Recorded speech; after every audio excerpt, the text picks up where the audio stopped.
watching. Today I thought we'd do a beautiful winter scene. I've got a 24 by 36 canvas today, and I want to do something in oils. So I'm using a liquid medium. It's just a clear finish, and I'm putting it evenly all over my canvas. Just a thin coat. You don't want to go too heavy or you're going to end up mixing goo. The paint will just turn to mush. You'll see what I mean. If you do put too much of the medium on, just take an old towel and wipe it off.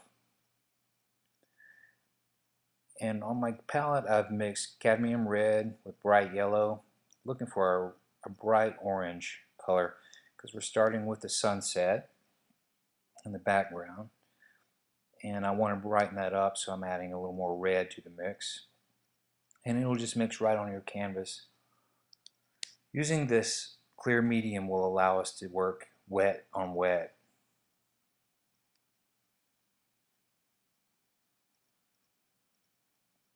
I don't worry too much about blending at this stage. Once I have all the background sky colors mixed, then I'll take a fan brush and blend it all together. I'm adding a little white to the mix to give it a little pinkish hue every once here and there.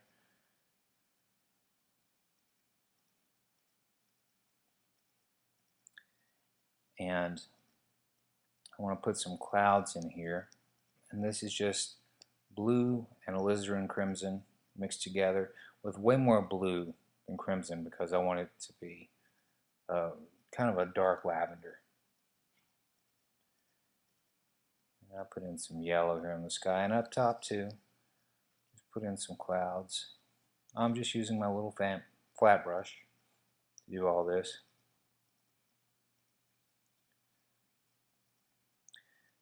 And I want some deep dark woods on both sides, closing in on her and the horse. So one of my favorite colors is purple, and it's a good dark tone to lay the shadow colors. So again, I'm using more blue than red and just working this on both sides.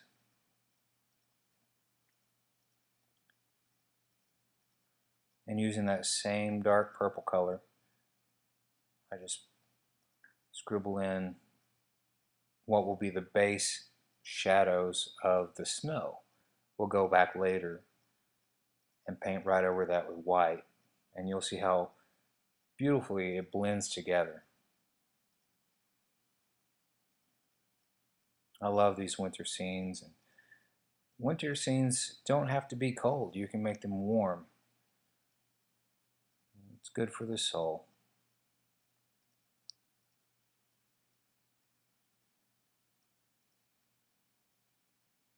Still using my same flat brush. Just putting all these lavenders and purples, and it's mixing with that undercoat, that liquid medium, and it kind of just gets softer here and there.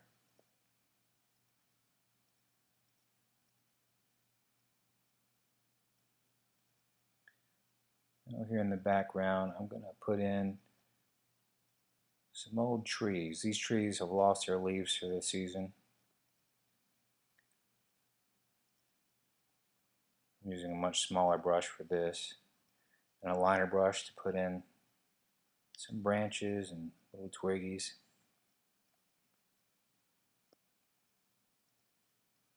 This is just gray, black and white, with a little lavender mixed into. I love contrasting colors. I got a bigger trunk here, so I'm going to use my flat brush again.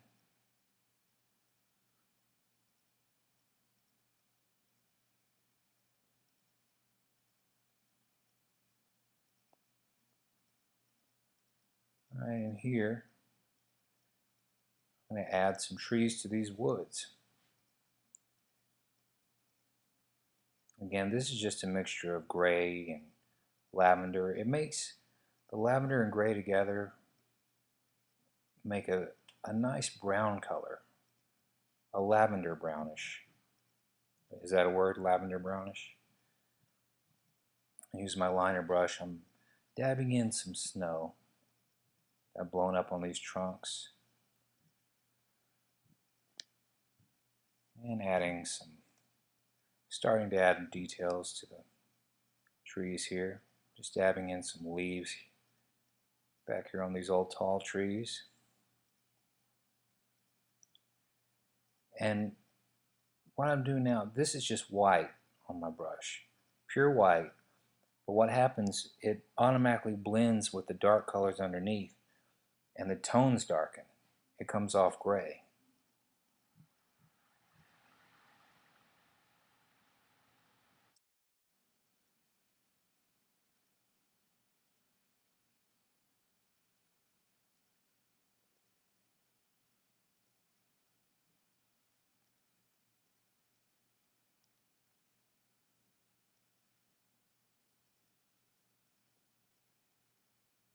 Now I want to add some highlights to these trees to give the indication of ice and snow. So I'm going back over with a fresh coat of white. And this white paint will continuously mix with the underpaint and darken in tones. So you just have to keep going back over and over and over again. You'll have multiple layers, but that's what gives it all that fine details.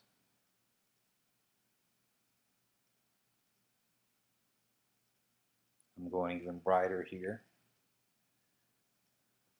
Notice I'm just dabbing the paint on the canvas with my brush. If I did strokes, it would just mix with the dark undercolors and turn out to be a light lavender color. But I want this to really pop out in contrast to the dark background colors. This shows where the light from the sunset is hitting some of these old branches and lighting them up.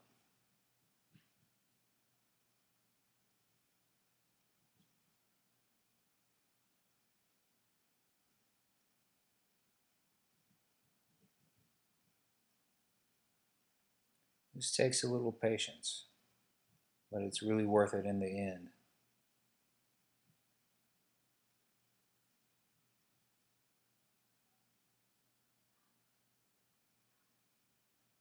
And we've got some ground bushes here that I want to add some highlights to. I'm not doing any special mixing here at all. This is all just pure white that automatically blends with the background colors. You can have 100 different shades of grays just by playing around.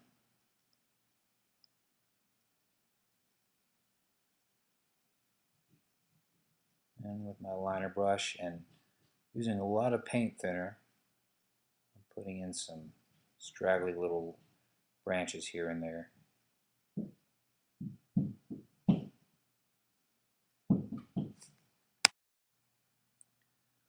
Now I want to clean up some of the snow back here, add a little shadow. That would be underneath the horse. And again, just using pure white, I start to lay in the snow, the patterns of snow, where they fall over the little hills and nooks and crannies in this forest. Just looking for some smooth strokes through here.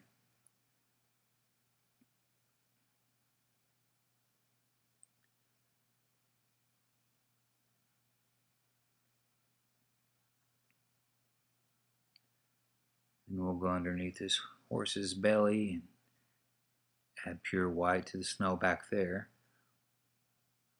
This is where the sky, the sun, fading sunlight hits that snow and lights it up a little.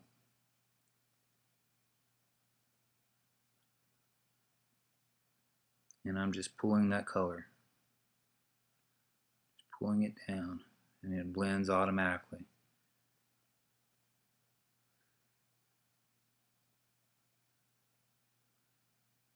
And on this side too, we've got a deep little gully here. Now let's start work on our horse. This is a Clydesdale horse. I want to make him a rich brown. This is a nutmeg brown with a little ivory black mixed in to darken it for his mane and the shadow tones of his muscles. And here we'll give him a hairdo. I'm using a liner brush for these little details here. A bigger brush just will not work for these small little details. This is a brush with a very fine point. It's one of my favorite brushes. It's great for doing eyes and nostrils and tiny little details. And I'm just using my titanium white, going over his face. When I give him a pretty bright white face, it's just a beautiful color in contrast with the brown.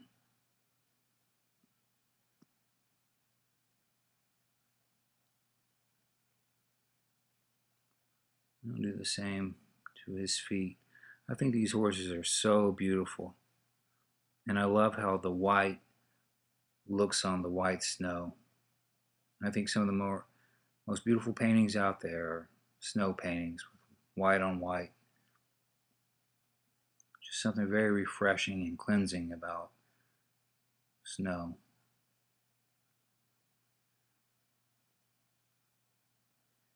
And these horses, they really are magnificent creatures. I've never had the pleasure of riding one, but I sure would love to.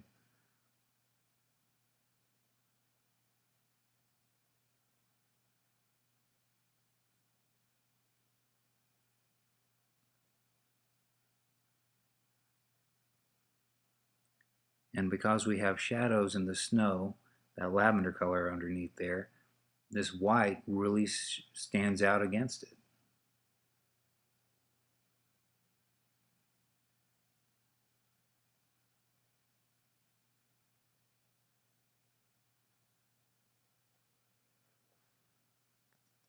Now I'm adding some highlight to his mane here. This is just white with the liner brush. And again, it mixes with the brown underneath, so it doesn't look too stark in contrast. Just automatically blends. And you get this effect when you use oils. You can get it with acrylics too, especially if you use an extender, but it's a lot easier with oils because the drying time with oils is so much slower. It makes blending so much easier.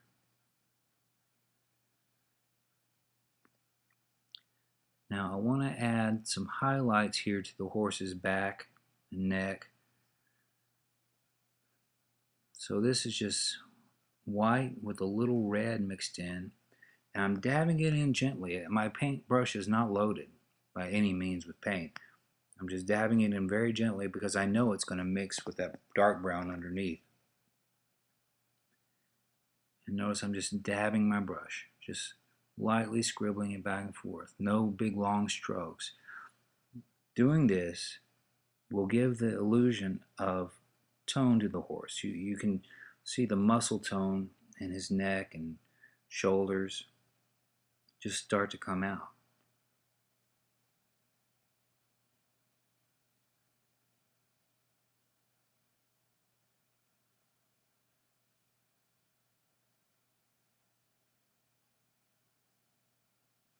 Definitely don't want to use too much paint because you don't want to cover up all the brown beneath.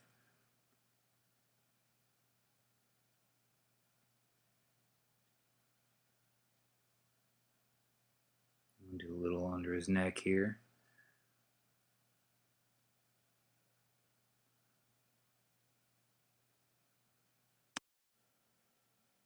Doing this horse is by far the biggest challenge of the painting.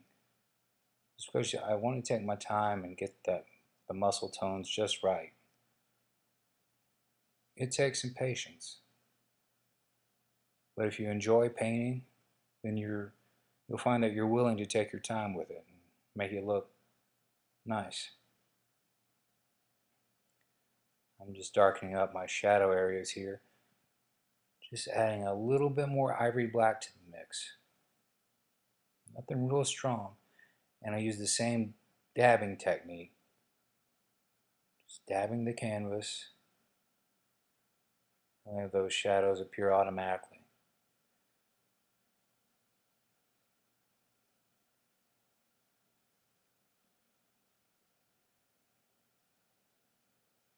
You can just see the formation of those legs and the chest muscles.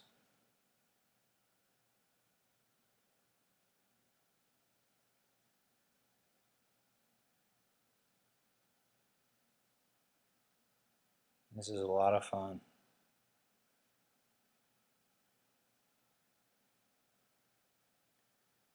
I want to add shadow to the underside of the leg here, where there is no light hitting.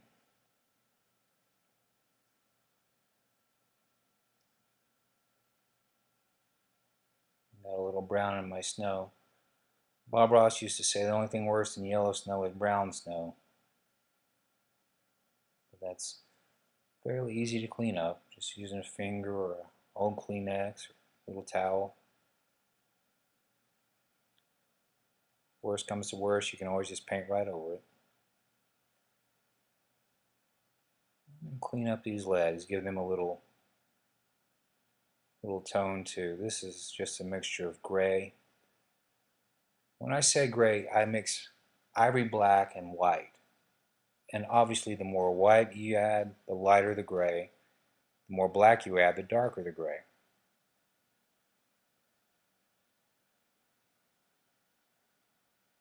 Let's work on this guy's eyes. Let's give him some pretty eyes. Adding black to my brown here. I very rarely use pure black for anything, because you just don't find black in nature that much, not pure black.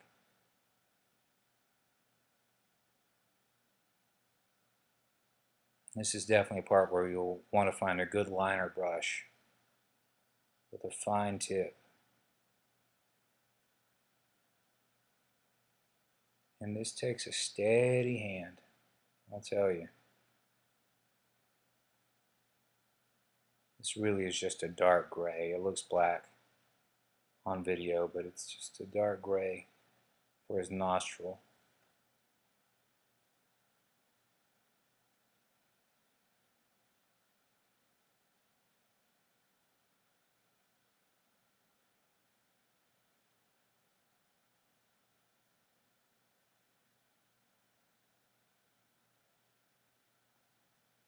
And we'll clean up his mouth, his muzzle here while we're at it.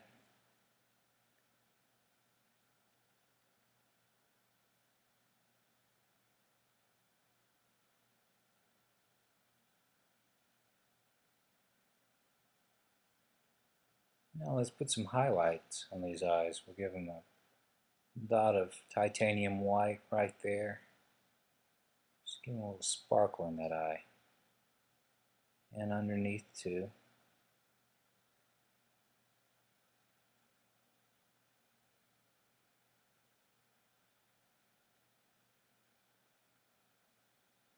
Now we might as well put in some horse prints here, some shoe prints.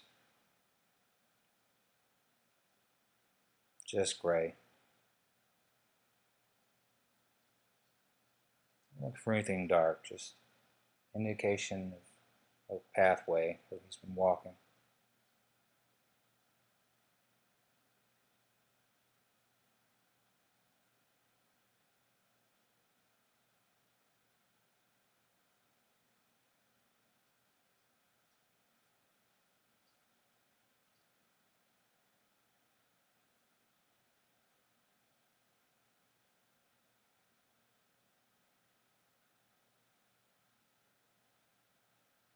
Just kind of use your imagination where you think a horse's foots, where the horse's foots would land.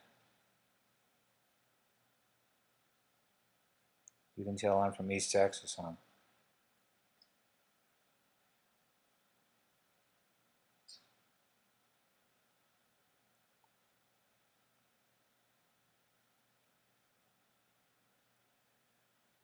Now, time to wrap up this painting. We'll do this by adding our little lady here on the horse. And I'm using crimson for a dress. I want I'll give her kind of blonde hair. It's great if you can use a model for this. It's hard to draw people, paint people just from your imagination. So I got my wife to literally stand there and pose for me while I was doing this painting.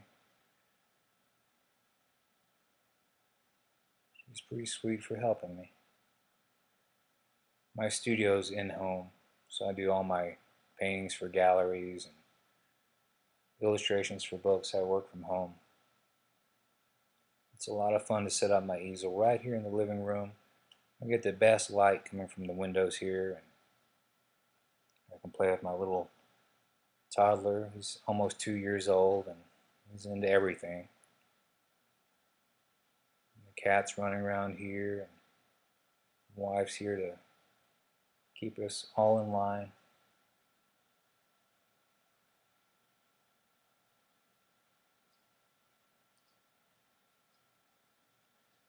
I think we're about done with this painting. It's time to go inside it. I'm just going to use cadmium red, stand out against this old rock.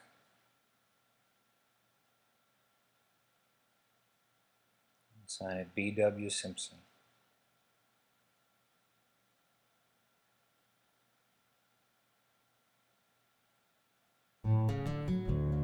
Thank you guys for watching. I appreciate you tuning in. I'll see you next time.